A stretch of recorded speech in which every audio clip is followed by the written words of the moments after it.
un análisis de cómo tratan sus profesionales de salud, porque realmente para mí eso es un tema crítico, no solamente en el término de maltrato a los profesionales, sino incluso en el tema de asignación de recursos presupuestales para sueldo. Hay muchas diferencias.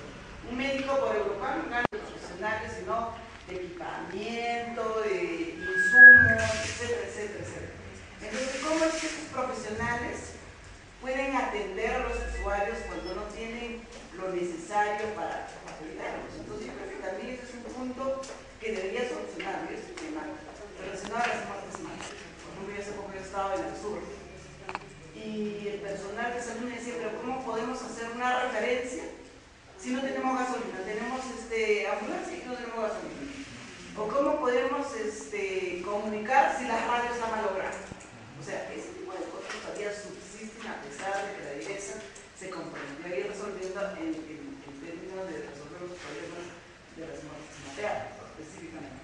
Pero si hacemos un análisis de otros problemas, seguramente allí habrá problemas. Pero lo que a mí más me preocupa es la relación que tiene, o sea, el tema relativo al personal de salud y el trato que se le da. O sea, el maltrato es mucho más evidente cuando son profesionales mujeres.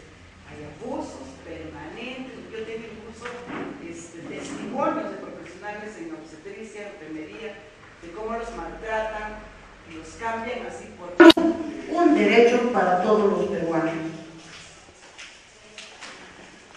También yo quiero hacerles ver los factores que afectan el desempeño del personal de salud.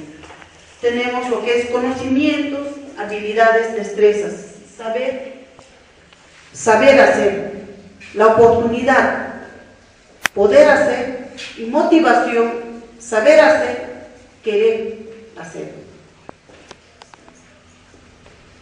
Estos factores es la capacidad que hemos visto. Existe capacidad cuando el proveedor...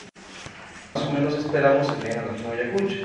Y también entendiendo que la mayor cantidad de establecimientos de salud en Ayacucho se concentra en el primer nivel de atención.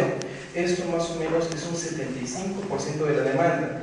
Los hospitales en Ayacucho tenemos más o menos un 20% de la demanda y un 5% de la atención en Ayacucho va a requerir un nivel de atención, un tercer nivel de atención para la demanda.